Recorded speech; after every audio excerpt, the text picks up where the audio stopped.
오늘도 하나님을 예배하고 하나님을 높여드리기 위해서 주의 전에 올라오신 여러분들을 주님의 이름으로 환영하고 축복하고 사랑합니다. 레위기 24장에 보면 이제 하나님께서 제사에 대해서 이제 말씀을 하고 있습니다.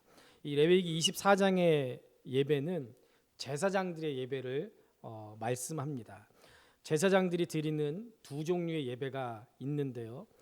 첫 번째는 성막 뜰에서 드리는 이스라엘의 5대 제사가 있습니다. 이것은 공적인 예배라고 할 수 있을 겁니다. 요즘으로 말하면 우리가 주일에 또 수요일에 매일 새벽에 그리고 금요일에 모여서 드리는 이런 예배가 공적인 예배일 겁니다. 모든 사람이 함께 모여서 함께 드리는 그런 예배, 이게 공적인 예배입니다. 그런데 제사장들은 이렇게 공적인 예배만 드리는 게 아니었습니다. 성소에 매일 또 매주 들어가서 하나님 앞에 드려야 되는 그런 예배가 있습니다. 이 예배는 사적인 예배입니다. 누가 보는 것도 아니고 누구를 위해서 예배 드리는 것도 아니고 누구와 함께 예배 드리는 것도 아니고 오로지 하나님 앞에서 1대1로 서가지고 매일 하나님 앞에 나가서 드리는 예배, 사적인 예배입니다. 이 예배는 로마서 12장 1절에서 말씀하신 우리 몸으로 드리는 거룩한 산 제물, 삶으로 영광 돌리는 그런 사적인 예배일 겁니다. 레위기 24장에 기록된 말씀은 공적인 예배가 아니고 사적인 예배에 관한 그런 규례입니다. 이 예배는 아까도 말씀드린 것처럼 다른 사람들이 볼 수 있는 그런 공개적인 예배가 아닙니다. 그저 제사장이 하나님 앞에서 1대1로 하나님 앞에 드리는 그런 예배였습니다. 그럼 여러분들 오늘 본문 말씀에 어떤 사람에게 이런 예배를 드려라 라고 말씀하고 있습니까? 이런 예배를 드릴 수 있는 자격이 있는 사람은 오늘 말씀해 보니까 아론과 그의 아들이다 라고 얘기합니다. 그 외의 사람들은 성소에 감히 들어갈 수가 없었습니다. 오로지 제사장만 예배할 수 있었습니다. 사적이거나 공적이거나 이건 마찬가지였습니다. 그럼 여러분들 제사장만 이렇게 예배할 수 있다면 제사장이 아닌 일반 백성들은 하나님을 예배할 수 없다라는 그런 얘기냐? 그게 아니죠. 여러분들 구약시대의 제사장들이 예표하는 사람이 누굽니까? 목사인가요? 신부들인가요? 그렇지 않습니다. 오늘날 예수 그리스도를 믿는 모든 성도들이 전부 다 제사장인 줄로 믿습니다. 베드로전서 2장 9절에 보니까 그러나 너희는 택하신 족속이요 왕 같은 제사장들이요 거룩한 나라요 그의 소유가 된 백성이니 이는 너희를 어두운 데서 불러내어 그의 기이한 빛에 들어가게 하시니 아름다운 덕을 선포하게 하려 하심이다 라고 기록하고 있습니다. 예수 믿는 우리 모두가 지금 제사장이고 거룩한 나라, 하나님께 구별된 이스라엘이라는 겁니다. 또 요한계시록 5장 10절에 보면 그들로 우리 하나님 앞에서 나라와 제사장들을 삼으셨으니 그들이 땅에서 왕노릇하리로다 라고 기록하고 있습니다. 구약시대의 제사장은 지금으로 말하면 목사, 신부 이런 사람이 아니라 예수 믿는 우리 모두가 구약시대의 제사장인 줄로 믿습니다. 종교개혁을 했던 마틴 루터가 1520년에 독일 귀족들에게 고함이라는 그런 책을 썼습니다. 이 책에 보면은 종교개혁의 핵심 사상이었던 만인 제사장, 모든 신자의 제사장 직분에 관한 그런 내용이 들어있습니다. 만인 제사장이 무슨 얘기입니까? 모든 예수 믿는 성도들이 제사장 직분을 갖는다는 그런 말씀입니다. 여기에는 두 가지 중요한 의미가 있어요. 첫째는 특권에 관한 겁니다. 제사장은 사제들이나 신부나 마리아나 천사 같은 그런 존재들의 중보를 필요하지 않고 하나님 앞에 직접 나갈 수 있게 됐습니다. 예수 그리스도께서 십자가에서 피 흘리시고 내 죄를 다 사하시고 나를 위해서 죽어주신 그 순간 우리 모두는 은혜의 보좌 앞에 담대히 나갈 수 있는 그런 자격을 얻게 된 줄로 믿습니다. 그렇기 때문에 여러분들 목사를 통해서 신부를 통해서 사제를 통해서 성모 마리아를 통해서 하나님 앞에 가는 거 그거 절대로 잘못된 겁니다. 하나님께 직접 나갈 수 있다는 거 여러분들 보통 특권이 아닙니다. 여러분들 큰 교회 목사님들 만나기 쉬워요, 어려워요? 큰 교회를 다녀보셨어야 알지. 네. 우리 교회 작은 교회는 목사 만나려면 아무 때나 만날 수 있지만요, 큰 교회 목사님들은요 만나고 싶다고 해서 만날 수 있는 게 아니에요. 그죠? 1000명만 돼도 목사님 한번 만나려면 굉장히 어려워요. 게다가 괜히 목사님 만난다고 하면은 무슨 마음이 들어요? 두려운 마음이 들어요. 그래서 밥 먹을 때도 목사님 옆에는 잘 안 앉으려고 그러죠. 큰 교회를 다녀봤어야 알지. 그죠? 예? 우리는 밥 먹을 때 어떻게 해요? 그냥 제 옆에 턱턱 앉으시더라고요. 만만해서. 근데 그게 좋은 거예요. 예? 그게 좋은 거예요. 아무나 못 가요. 큰 교회 목사님한테도요. 아무나 못 가요. 왜 그런지 모르겠어요. 근데 저도 괜히 그런 마음이 들더라고요. 담임 목사님 옆에 부목사일 때 괜히 옆에 앉았다가 괜히 잔소리 들을까 봐. 예? 제일 먼저 밥 먹을 때 들어가 가지고 재는 거죠. 목사님이 어디쯤 앉을 것이다. 목사님이 이 가운데쯤 앉을 거라면 나는 그러면 제일 끝에 앉아야지 하고 끝에부터 이제 채워 앉는 거죠. 그런데 목사님이 최 목사 일로 와서 앉아. 그런 날은 어떤 날이에요? 예? 체하는 날이죠. 어쨌든 여러분 이렇게 어떤 특별한 사람에게 가까이 나갈 수 있다는 거 이거 정말 특권 중에 특권입니다. 그런데 하물며 하나님 앞에 직접 나갈 수 있다는 거 이건 보통 특권이 아닙니다. 하나님의 말씀을 직접 읽고 직접 깨닫고 적용하고 성령의 인도를 받고 우리 기도에 하나님이 직접 응답해 주시는 엄청난 은혜를 누리는 그런 특권을 우리가 갖게 된 줄로 믿습니다. 하나님과 인간 사이에 예수 그리스도 외에는 그 어느 누구도 끼어들 필요가 있어요 없어요? 없습니다. 천지를 창조하신 여호와 하나님께 내가 직접 나가서 하나님을 만날 수 있다는 것은 보통 특권이 아닌 줄로 믿습니다. 여러분들 이 특권을 매일매일 누릴 수 있기를 우리 주님의 이름으로 축복합니다. 그런데 이 제사장에게는요 특권만 있는 게 아니라 의무도 있었습니다. 의무는 뭐예요? 우리를 구원해 주신 하나님의 아름다운 덕을 선포하면서 살아가야 된다는 거예요. 예수 그리스도를 믿는 모든 성도들은 하나님 나라의 홍보부장이 돼서 하나님 나라를 선포해야 될 의무가 있는 줄로 믿습니다. 우리가 선전해야 될 사람은 나 자신이 아니라 예수 그리스도와 우리를 구원하신 하나님이신 줄로 믿습니다. 요즘은 자기 PR 시대라고 합니다. 어느 기업이든지 어떤 사람이든지 자기에 대해서 홍보를 잘 해야지 성공하는 그런 시대입니다. 작은 음식점이라고 하더라도 TV에 한번 나오면 어때요? 사람들이 바글바글 하더라고요. 얼마 전에 TV를 집사람하고 보는데 여기 그 서울 과기대 있는데 이 국수를 맛있게 하는 집이 있다는 거예요. 비빔국수가 정말 맛있고 그래가지고 그 집에 뭐 줄 서서 먹고 하면서 이 연예인들이 가가지고 국수를 먹고 그러면서 막 그냥 맛있다 하는 거예요. 그래가지고요 그날 저녁에 그걸 보는데 국수가 얼마나 먹고 싶은지 그 다음날 점심에 바로 집사람하고 둘이 찾아갔어요. 내비를 켜고 찾아갔어요. 그랬더니 가게가 정말 코딱지만해요. 근데 그 안에 바글바글 사람들이 앉아서 먹고 그리고 그 통로에도 사람들이 줄 서가지고 막 그냥 주문을 하고 그러는 거예요. 그럼 먹으면 바로 나가면 자기가 가가지고 거기 가서 앉아서 또 먹고 해가지고 저희도 줄 서가지고 먹었는데요. 먹어보니까 그냥 그래요. 그냥 그렇더라고요. 뭐 이야 죽여주네 이런 거 없이 그냥 뭐 맛있네 이 정도예요. 그래서 그날 이후로 안 갔거든요. 근데 그렇게 홍보를 한번 하니까 사람들이 그냥 막 오는 거예요. 이 집 TV에 나온 집이야. 이 집 누가 와가지고 먹었던 집인데 뭐 어쩌고 저쩌고 하면서 막 사람들이 막 모이는 거예요. 우리는 제사장으로서 하나님 앞에 직접 나갈 뿐만 아니라 하나님의 아름다운 덕을 선전하는 홍보부장들이 돼야 될 줄로 믿습니다.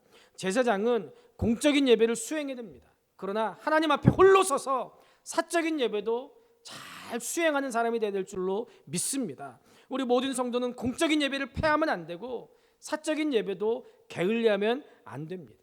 제사장들이 매주 예배한다는 것은 반복적으로 예배하는 것이 얼마나 중요한지를 우리에게 보여줍니다. 1절에서 4절은 제사장이 매일 반복해서 드리는 예배에 대해서 말씀합니다. 제사장이 매일 성소에 들어갑니다. 성막 그 안에는 본체에는 성소와 지성소로 구분되는데 지성소는 대제사장들만 1년에 한 번 대속죄일에 들어갈 수 있었습니다. 그러나 지성소 앞에 있는 성소는 제사장들이 매일매일 들어갔습니다. 성소의 문은 동쪽에 있었습니다. 그리고 성소 내부에 들어가면 이 오른쪽에 떡상이 있었고 왼쪽에 순금등대가 있었습니다. 그리고 정면에는 분향단이 있었습니다. 제사장이 매일 저녁에 들어가서 순금등대에 감람류를 채워서 불을 붙이고 아침에 들어가서 불을 껐습니다. 이 일을 매일매일 반복하는 거예요. 역대하 13장 11절에 보면 매일 아침 저녁으로 여호와 앞에 번제를 드리며 분향하며 또 깨끗한 상에 진설병을 놓고 또 금등대가 있어 그 등에 저녁마다 불을 켜나니 라고 기록하고 있습니다. 매일 저녁마다 불을 켜고 매일 아침마다 불을 껐습니다. 그리고 5절에서 9절에 보면 제사장이 안식일마다 매주 반복해야 되는 일에 대해서 기록하고 있습니다. 24장 8절을 우리 같이 한번 읽어보겠습니다. 8절입니다.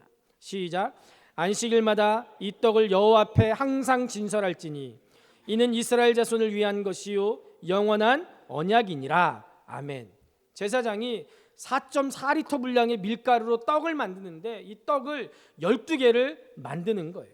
떡상 위에 6개씩 두 줄로 세우고 그 위에다가 유향을 올려놨습니다. 그리고 매주 토요일 안식일에 새로 만든 떡으로 갈아 넣고 유향은 분향단에 태운 후에 묵은 떡을 그 앞에서 제사장들이 먹었습니다. 그러면서 이 유향의 향기로 하나님 앞에 예배드리는 것이었어요. 제사장들이 이스라엘 7대 절기, 우리가 지난주에 나눈 지난 이 주중에 새벽기도 때 나눈 이 7대 절기를 다 지키는 것도 중요하지만 이렇게 매일 가서 순금등대에 불을 켜고 끄고 매주 떡상에 떡을 갈아 넣는 반복되는 일에 충실해야 됐습니다.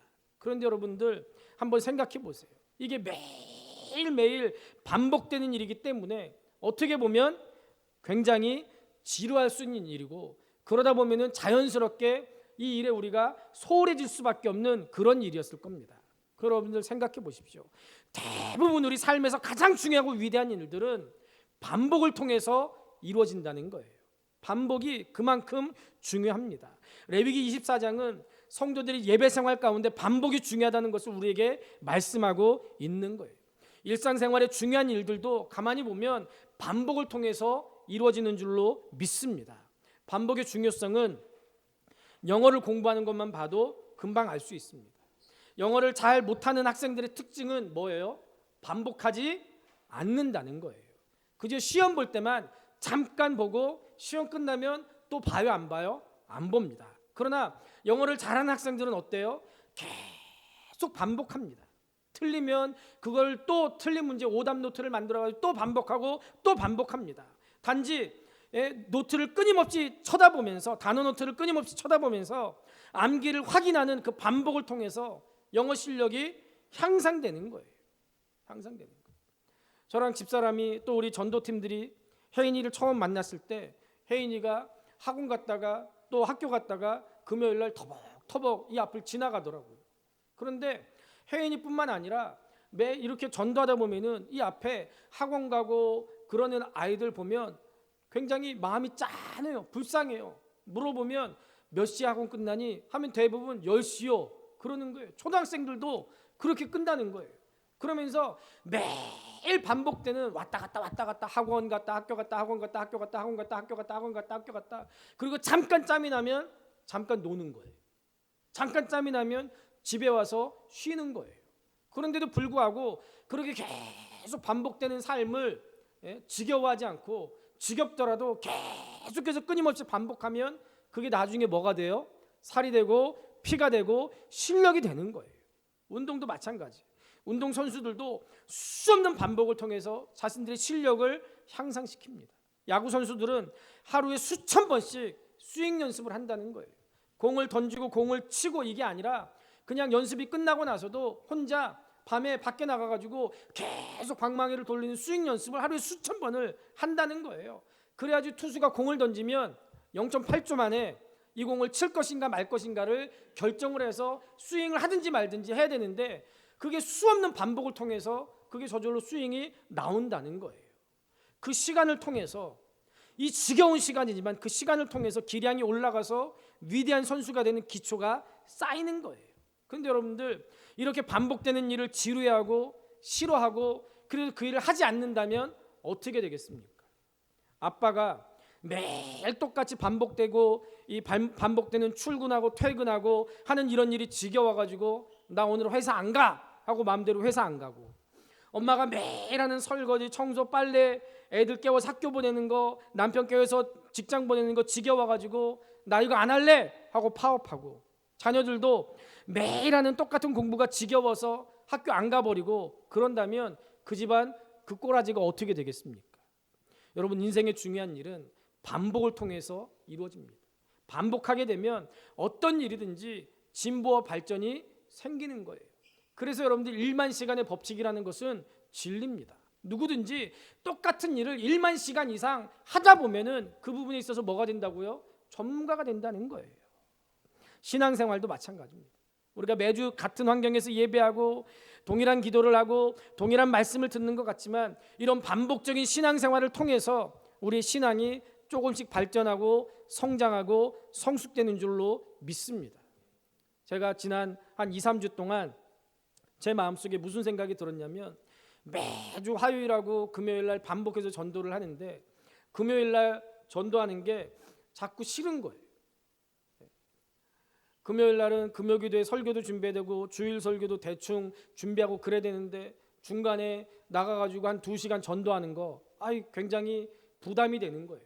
게다가 권사님들도 요즘 바쁘셔가지고 많이 못 나오시고 하니까 권사님들도 많이 안 나오는데 그냥 화요일 날 하루에 집중해서 하고 금요일 날은 전도하지 말까?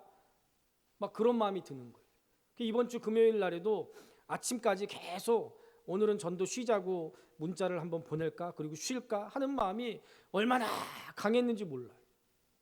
그런데 이번 주 화요일 날도 일이 있어서 전도를 못 했거든요.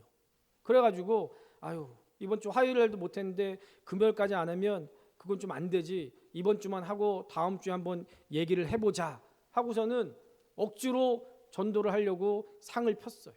그리고 전도를 그냥 대충 하고 있는데 전도 이제 끝낼 때쯤 돼가지고 어떤 여자분이 이렇게 지나가시더라고요. 그래서 예수 믿으세요 했는데요, 그분이 멈칫하는 거예요. 그래가지고 제가 이 물티슈 하나 드릴게요, 물티슈 한번 받으세요 하고 물티슈를 드렸더니 그분이 물티슈를 앞뒤로 이렇게 막 훑어보는 거예요. 근데 내가 가만히 보니까 예배 시간을 찾는 것 같더라고요. 그래가지고 우리 교회 한번 와보세요 그랬더니 이분이 하는 얘기가, 자기가 교회를 한 번도 가본 적이 없는데 갑자기 교회가 너무 가고 싶어서 자기가 교회가 가고 싶어가지고 찾아왔대요. 자기 발로. 만약에 그날 우리가 매일 반복하는 그 전도를 하기 싫다고 안 해가지고 그냥 걷어버렸으면 어떻게 됐을까요? 그분 못 만났을 거예요.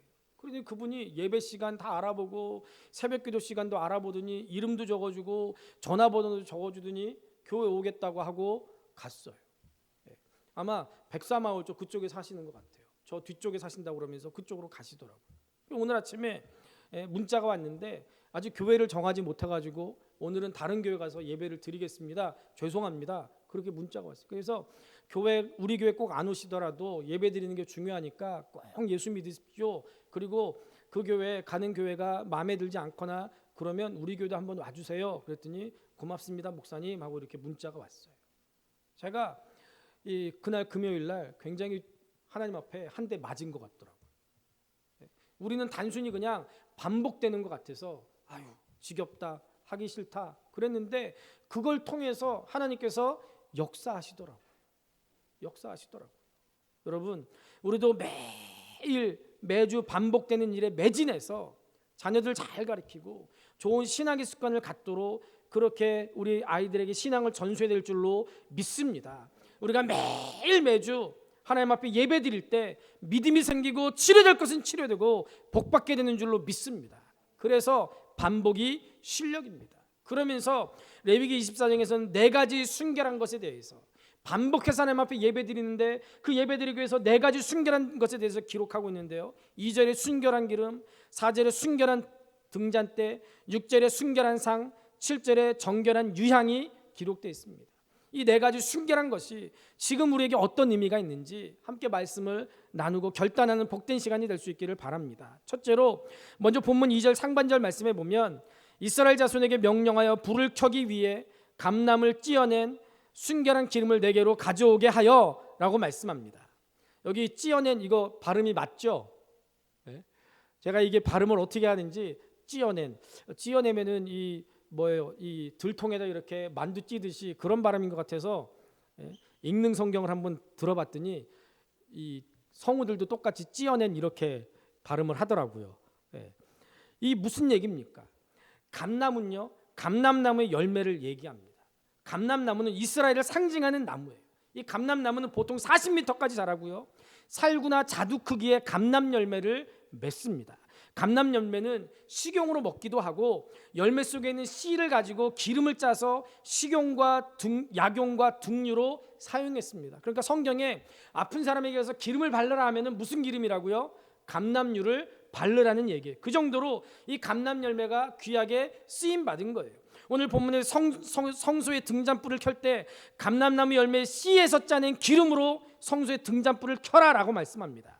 그런데 본문에서 주목되는 말씀은요, 감람을 찌어낸이라는 말씀이에요. 여기서 찢다라는 말은요, 씨를 부수고 깨고 짓이겨서 쥐어 짜면 기름이 나온다는 얘기예요.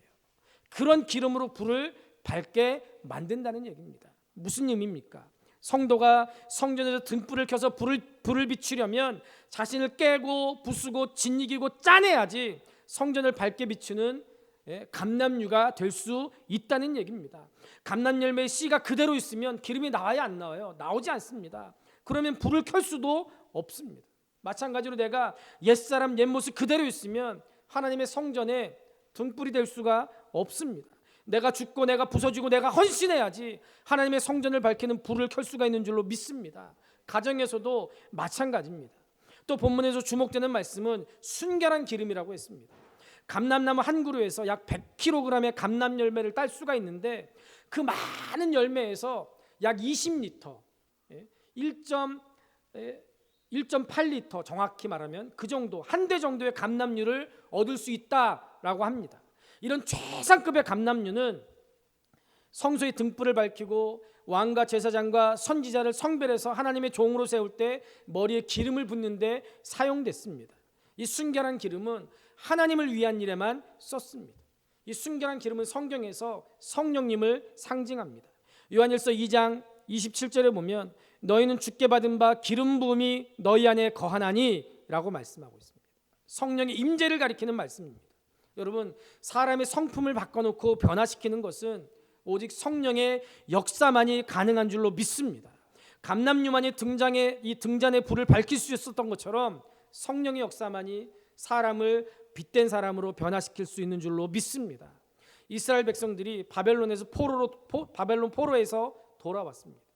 돌아와서 성전을 재건하다가 어려움으로 성전 재건이 중단됐습니다. 정치적으로, 경제적으로, 사회적으로 모든 면에서 어려웠습니다. 이때 하나님께서 스가랴 선지자에게 비전을 보여주셨어요. 하나님께서 네가 무엇을 보느냐라고 물어봅니다. 스가랴 선지자가 순금등대와 감람나무를 봤습니다. 너에게 무슨 뜻인지 아니? 내 주여 알지 못하겠습니다 라고 말할 때 하나님께서 뭐라고 대답하셨느냐? 이는 힘으로 되지 아니하며 능력으로 되지 아니하고 오직 나의 영으로 되느니라 라고 말씀하셨습니다. 여러분, 등잔대의 빛은 성령의 역사인 줄로 믿습니다. 오직 나의 영으로 된다는 것은 성령 하나님의 역사만으로 사람이 변하고 교회가 변화된다는 것을 의미합니다. 오순절에 임한 성령의 불로 교회가 태어났고 생명의 활동이 시작됐습니다. 그래서 사도행전은 성령행전이고 성령의 불을 경험한 사도들을 사용하신 역사의 기록입니다. 성령의 불이 강하게 역사하는 곳에서 하나님의 거룩한 사역이 크게 부흥되고 변화가 일어났습니다. 여러분, 교회의 실력은 사람에게 있는 게 아니에요.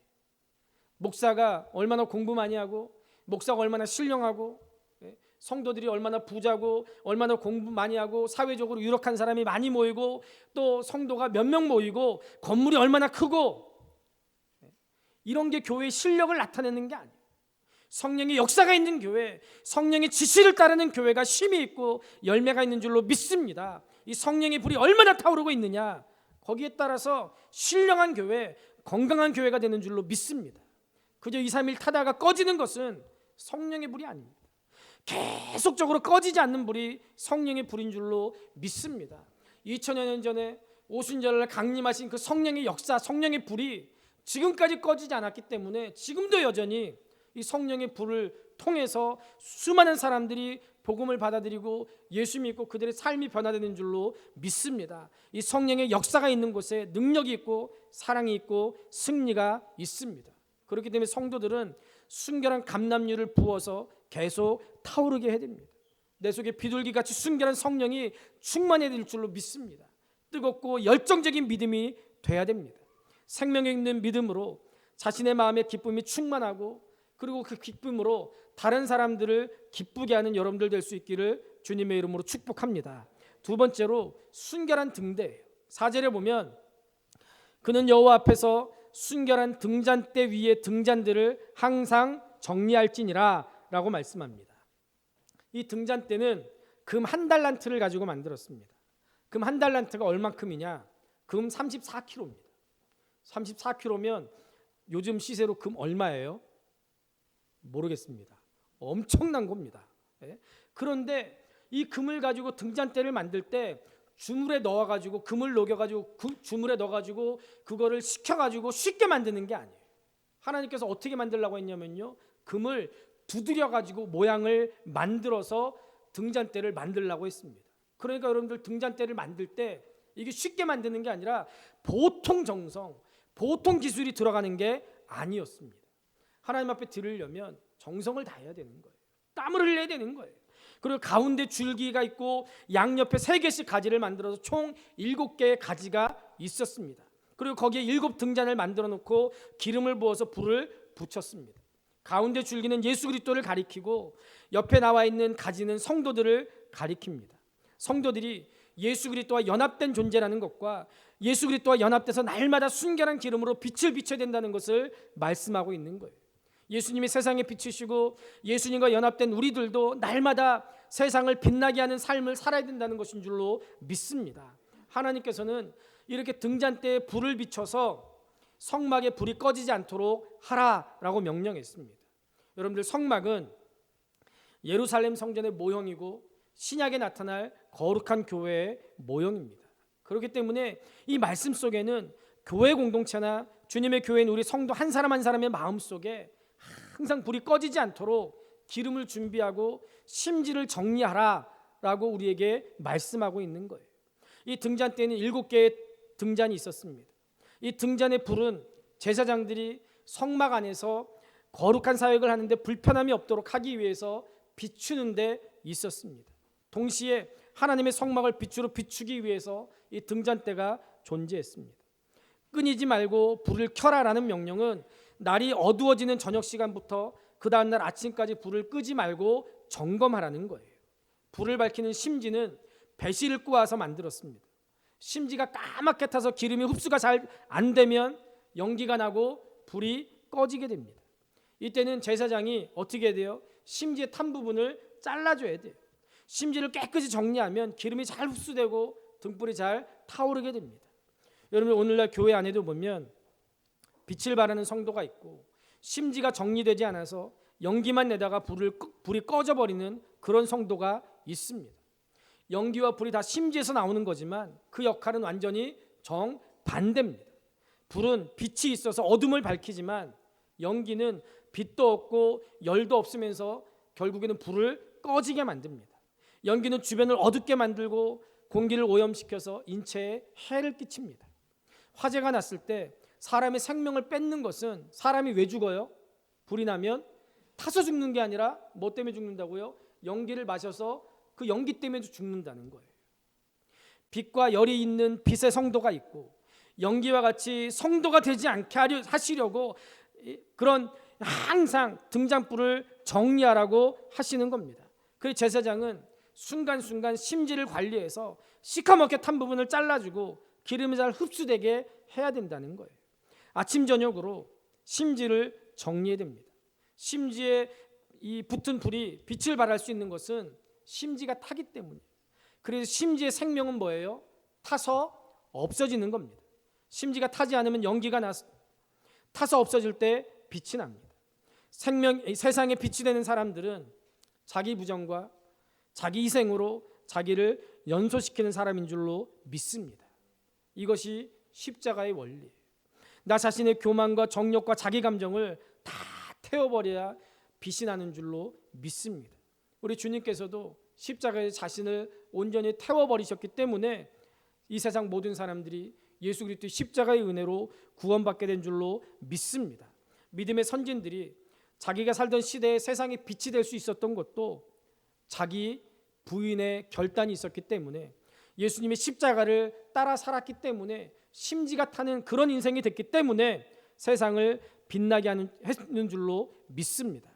또 심지가 높이 솟아오르면 빛은 없고 연기만 납니다. 왜요? 심지가 높으면 높을수록 기름을 잘 빨아들이지 못하기 때문에 위에 있는 그 심지만 타버리니까 연기만 나는 거예요. 여러분, 그럴 때는 역시 위에 올라나온 심지를 잘라내야 됩니다. 교만한 마음 깎아내려야 된다는 거예요. 교만한 마음을 끊어야지 연기가 나지 않습니다. 심지는 주인이 정리하고 조정하는 대로 따라가는 거예요. 굳은 마음, 더러운 마음을 제해야지 빛을 제대로 비추는 삶을 살게 되는 줄로 믿습니다. 에스겔서 36장 27절에서 28절에 보면, 또 새 영을 너희 속에 두고 새 마음을 너희에게 주되 너희 육신에서 굳은 마음을 제거하고 부드러운 마음을 줄 것이며, 또 내 영을 너희 속에 두어 너희로 내 율례를 행하게 하리니 너희가 내 규례를 지켜 행할지라 라고 말씀하고 있습니다. 내 마음의 심지에 끼어든 더러운 것들 털어내고 잘라내야 부드러운 마음이 생긴다는 거예요. 그래야 하나님의 말씀이 들려지고 말씀대로 살 수 있게 되는 줄로 믿습니다. 여러분들, 심지가 좌우로 기울어지면 어떻게 돼요? 불을 붙이기도 힘들고 빛을 내지 못하고 불이 금방 꺼져버립니다. 그렇기 때문에 심지가 곧아야지 잘 타고 빛을 발하게 되는 거예요. 심지는 위를 바라보고 곧게 서야 되고 자기 위치에서 흔들리지 말아야 됩니다. 그래서 우리가 이 흔들리지 않는 사람, 반듯한 사람을 보고 뭐라고 얘기해요? 심지가 곧은 사람이다 라고 얘기하죠. 신앙에 있어서도 마찬가지입니다. 신앙에 있어서도 심지가 견고한 사람이 하나님께 복받고 하나님께 쓰임받는 줄로 믿습니다. 한때 불이 붙었던 심지라도 약해서 옆으로 넘어지고 옆으로 자빠지면 빛이 나지 않고 금방 꺼져버립니다. 우리가 말씀을 받을 때, 은혜 받을 때 심지가 곧게 서서 빛을 발하는 줄로 믿습니다.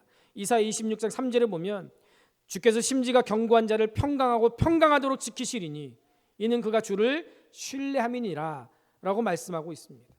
어떤 일이 있어도 하나님의 말씀 앞에 바로 서서 심지가 견고한 거예요. 그래서 의심하지 않고 하나님을 바라볼 때 하나님께서 평강하고 평강하도록 지켜주신다는 거예요. 왜요? 그 사람이 환경에 넘어지지 않고 낙심하지 않고 고난에 굴하지 않고 하나님을 신뢰하기 때문에 하나님께서 지켜주시고 하나님께서 복 주시겠다는 거예요.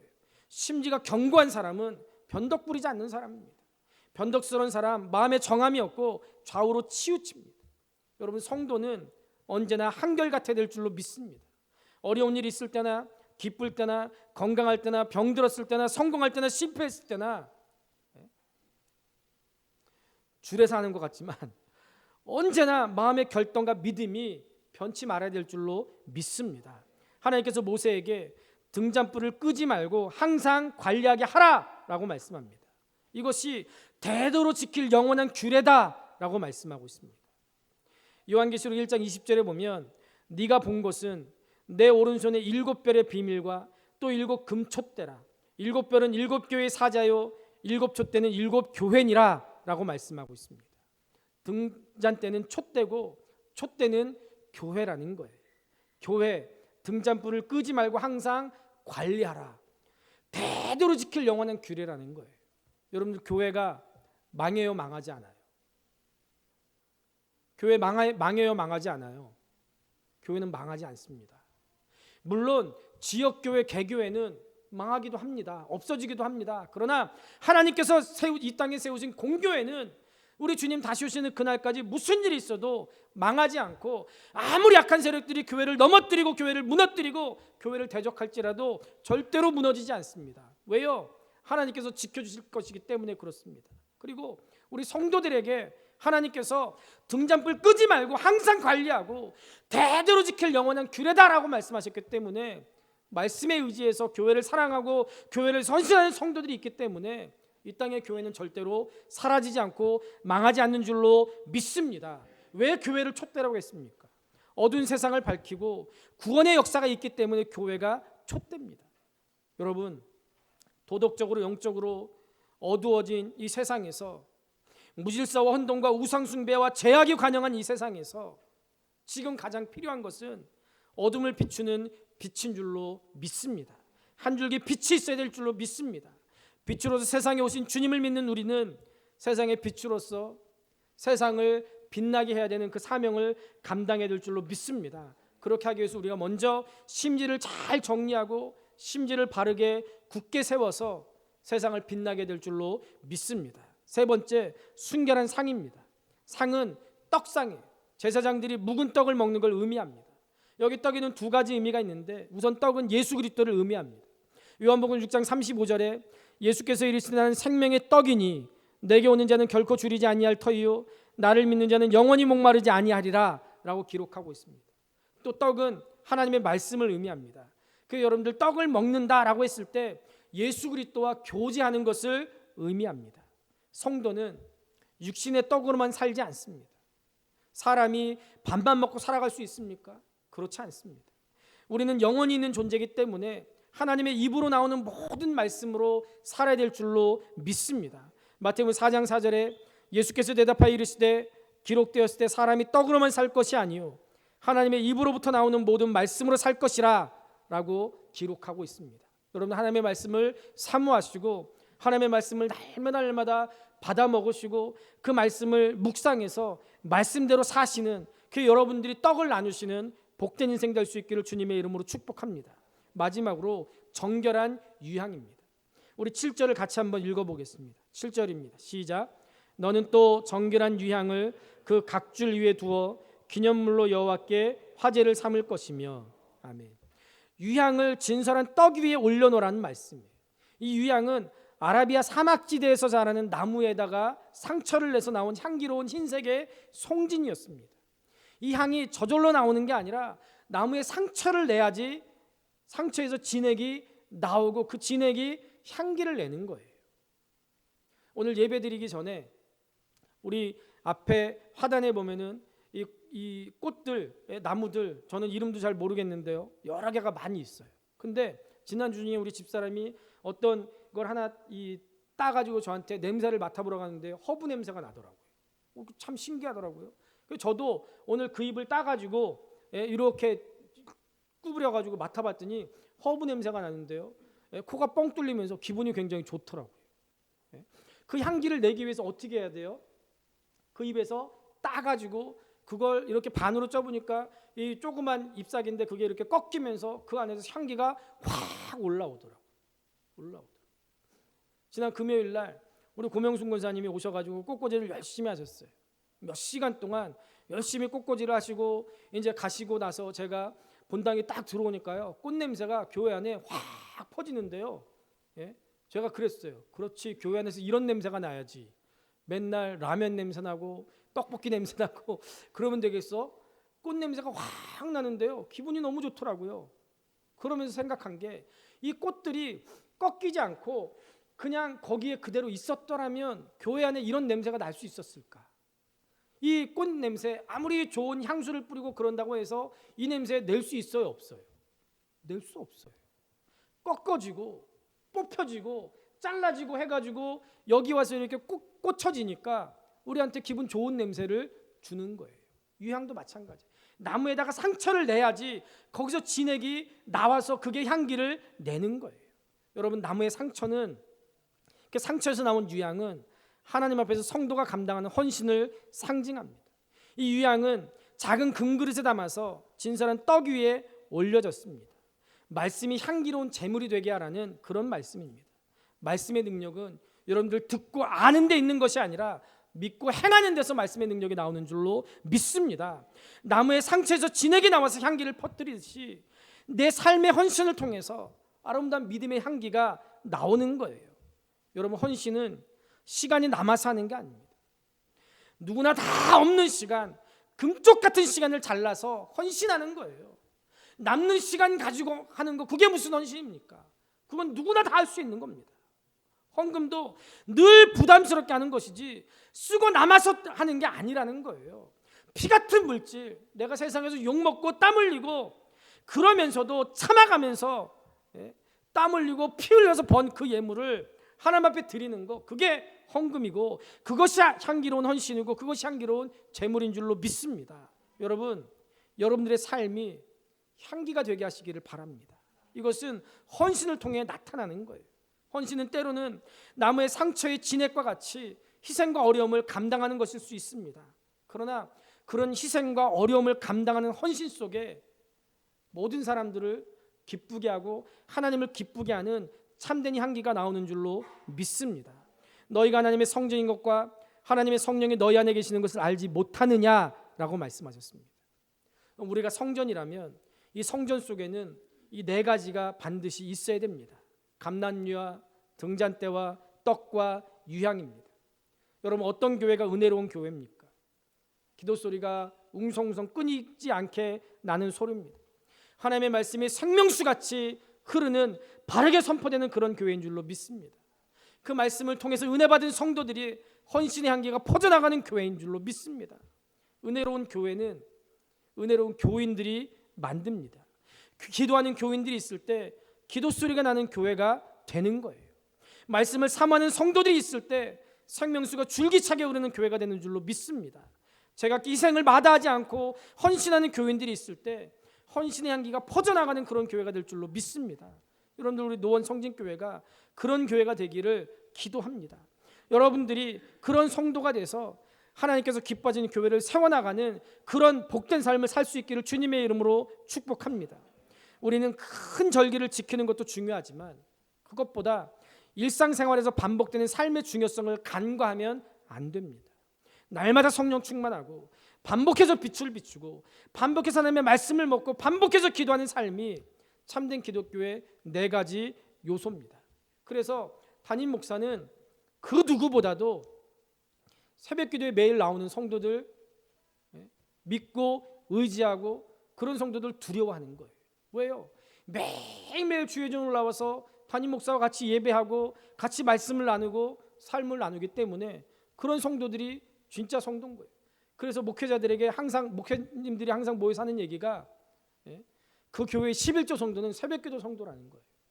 희한하죠? 어느 교회나 가면은요, 새벽기도에 나오는 성도 곱하기 10하면 그 교회 주일날 모이는 성도의 숫자가 돼요. 희한해요. 어느 교회나 다 똑같더라고요. 왜요? 그 성도들이 11조 성도거든요. 그 성도들이 정말 목회자같이 헌신하고 목회자같이 하나님의 일을 감당하고 목회자같이 우는 거예요. 같이 기도 제목을 나누고 같이 우는 거예요. 지난주에 얼마나 기쁜 소식이 들리는지요. 김지훈이가 태어날 때 심장에 구멍이 있었어요. 우리가 새벽마다 그리고 기도할 때마다 지훈이 심장에 있는 구멍을 흔적도 없이 없애주시옵소서 기도했는데 지난 봄에 검사했는데 심장에 구멍이 아직 있대요. 하나님, 그러면 안 되는데요. 이 구멍이 없어져야 되는데. 계속 기도했어요. 근데 지난주에 검사를 했는데 심장에 구멍이 없어졌대. 왜 아멘 안 했어요? 내 딸 아니니까 없어지든 말든 상관없는 거예요. 심장에 구멍이 없어졌대요. 얼마나 감사한지요. 그 김동혁 집사한테 할렐루야 했더니 김동혁 집사가 할렐루야 하면서 이 일을 통해서 목사님과 성도들이 기도하고 공동체가 같이 기도해 주는 게 얼마나 중요한지 다시 한번 깨달았습니다. 목사님 감사합니다. 이런 문자가 왔어요. 그래서 제가 또 그랬죠. 할렐루야. 새벽에 같이 기도하니까요, 하나님께서 역사하시는 거예요. 그런 기도 제목을 누구랑 같이 나누겠습니다. 나누겠어요, 목사가. 물론 주일 예배 오는 성도들과도 나누고 오후 예배 오는 성도들과 나누고 금요 기도 오는 성도들과도 나누겠지만 매일매일 새벽마다 그런 기도 제목 나누고 기도하는 거예요. 그 사람들이 목회의 진정한 동역자인 거예요. 여러분, 참된 기독교는 단순한 진리 체계가 아니라 이 진리의 근간 매일의 경험이 수반되는 것이 진짜 기독교인 줄로 믿습니다. 방언을 하고 병고침 받고 이런 경험을 가리키는 게 아니라 우리가 매일 하나님 앞에 1대1로 말씀을 먹고 기도하고 성령 충만 받고 빛을 비추는 삶을 사는 거, 세상을 빛나게 하는 삶을 사는 거, 이것이 바로 우리 성도들의 참된 영적 체험인 줄로 믿습니다. 우리 성도들이 개인적인 예배를 반복적으로 수행해서 이런 4가지 영적인 경험은 충만케 되고, 그리고 반복되는 그런 영적인 예배를 통해서 그 영적인 예배가 우리를 승리하게 하는, 실력자가 되게 하고 우리를 영적으로 성숙하게 하는 그런 성령 충만한 성도 될 수 있기를, 그런 교회 될 수 있기를 우리 주님의 이름으로 축복합니다.